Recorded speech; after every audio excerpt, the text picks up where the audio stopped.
Mamone, usingapindi nomukova mudangara makwai. Asi unokwira nokumwe. Ibavane guru. Rugare vatende. Jesu unoti kana munhu asingapindi nepamukova, munhu iyeye ibavane gororo. Nekuti kana uri mufudzi, kana uri muridzi wemakwai, there's no need yekuti ukwire nepamusoro pedanga. Unotosvikawo vhure matanda opinda. Asi mbavha inoziva kuti ndikangobate matanda, danda iro richaitika kamwe kasaundi kachanzikwa ngemuridzi wacho, unomuka ukandirundirira. Rugare vatende. Zvese unorondedzera zvevamwe vakanga vamboripo vaitungamirire vanhu, vachitungamirire vanhu, vanga vasine hanya nevanhu vavaitungamirira. Vaingode kuti bedzi vanhu vauye nezvegumi nezvekurya mukati metemberi kuti ivo vagutse dumbu ravo. Pane vapirisita vakanga varipo panguva yaMozisi. Vapirisita ivo vanga vasingarwadziwi nekutadza kwaite vanhu. Asi vaitofarire kuti vanhu vanyanyise kutadza kuti vauye nezvaizopisirwa zvaisara zvacho ichirya. Vasine hanya neupenyu hwevanhu kuti vanhu varege kutadza vaonane naMwari. Saka Jesu anoti ndini mufudzi wakanaka, ndine hanya nemakwai nekuti ndinorasire makwai upenyu hwangu. Ani nani unonzi mufudzi wemakwai unoonekwa nekurasire makwai upenyu hwake. Kana usingarasiri makwai upenyu hwake wako iwo zvinorudzira kuti haune hanya nemakwai, hausi mufudzi wakanaka. Ngotangira pa 5 apa pawerenga pa 5. Wo pa 5 namba. Yes. Asi mwene haangatongo muteveri. Makwai haateri mweni. Asi anomutiza. Anototiza makwai. Nokuti haazwi inzwi ravaeni. Haatombonzwi inzwi remuyeni. Rugare vatende. Bongo. Loti ana mai haazi kupata kwa. Pemunosvike pamba penyu chaipo kuti masvika usiku kwati gogogo nokuda anotozwa kuti nokunge yababani. Asi umwe munhu ukasvikepo nokanoti ndiani chikonzere noku yazvasiyana nenoku yani yababani, anoziva kuti andi baba ekwangawo.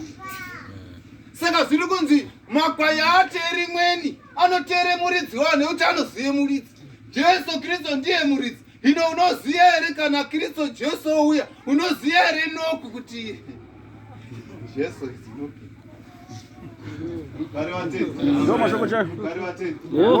Nekuti panodiwe munhu anozive izwi ratenzi wake, panodiwe munhu anozive kuti ava ndiwo baba, ava ndiye mufudzi. Nyange twana turi apa kuti sazi kuti baba akaraka asiwo baba kakuziva kuti handiwo baba. Saka tinoziva here mufudzi nekuti zvanzima iye unongovhura makwai anomutera manjeo chinotsvake pane furo rakanaka. Ani nani unopinda nepamusi wako zvanzi ndiye munhu une mufaro. Asi kana usingapindi nepa una mufaro. Pauro wanga watongoti pa 20 namba 28 dzamabasa apostoli, ndinoziva kuti kana ndichinge ndoenda pachamuke mapere pakati penyu anovhiringidze boka. Vanhu ivo vakaita sevanhu vaMwari asi ari mapere anoparadza. Vanhu vanode kutsausa vanhu kuti ateere. Chiripo pane vamwe vanondode kuteerwa asi vasine simba rekuti vanidise vanhu kuna Mwari.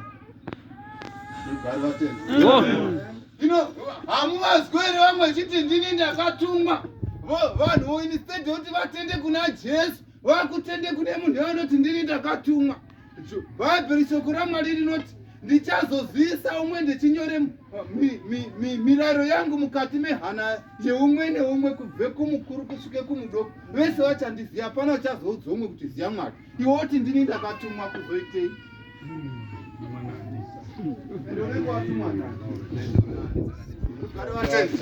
Saka Jesu unoti ndini mufudzi. Kune vamwe vanozviti tiri vafudzi vechiyo chiti takatumwa. Tarirai kuna Kristu Jesu. Chinoita kuti muzotera vanhu anoti takatumwa asina kutumwa indaa yekuti hamuzivi izwi raJesu. Ungete mutera rengi. Amen. Kana munhu akaziva izwi ratenzi haagoni kundotera munhu chero. Nekuti Bhaibheri shoko raMwari ranga ratongoti kana mukanyambonzwa kuti kune uri uno kuna Jesu urino musaendeyo musazvitenga. 6 namba 40 dzaJohani vanga atomboti ndiko kuda kwababa kuti ani nani unotarire kumwanakomana womunhu ukatenda kwaari ndichamupe upenyu usingaperi, ndichamumutsa nezuva rekupedzisira. Chikonzero chinoita kuti umutswe nezuva rekupedzisira ngechekuti wakateera izwi raJesu ukamutera. Kuvereka pa 6 napa. Yes. Jesu akareva nomufananidzo uyu kwavari. Asi havana kunzwisisa. Ichi zvaitaura ndezvei. Pa 7 napa. Zvino Jesu akati kwavarizve, zvirokwazvo ndinoti kwamuri, ndini mukova wamakwai. Vose vakanditangira kuuya, imbavha namakororo, asi makwai haana kuvanzwa. Kuverenga pa 9 namba. Ndini mukova. Kana munhu akapinda neni uchaponeswa, achapinda, uchabuda, uchawana mufaro. Rugare vatende. Amen. Jesu unoti ndini mukova inini, ani nani unopinda pendiri wechipinda wachibuda, munhu yeye uchaponeswa, uchava nemufaro. Saka ndamboti Johani wangu wati ani nani unotenda kuna Kristu Jesu, munhu yeye Jesu unoti ndichamumutsa nezuva rekupedzisira, uyezve ndichamupa upenyu usingaperi.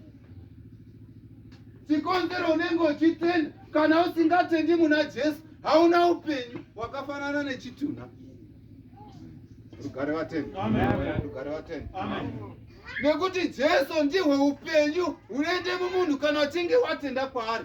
Kana usina Jesu hauna upenyu, wakafanana nemunhu wakafa.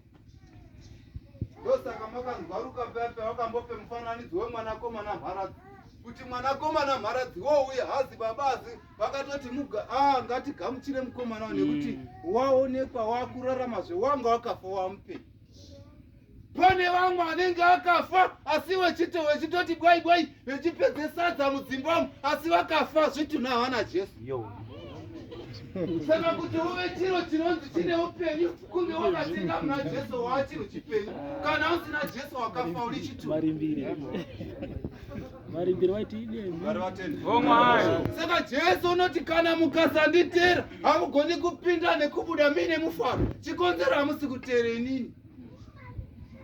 Kune vamwe vakatombouya vakateerwa nevanhu asi Mwari hauzi kuzvitarisa zvakauraya vese.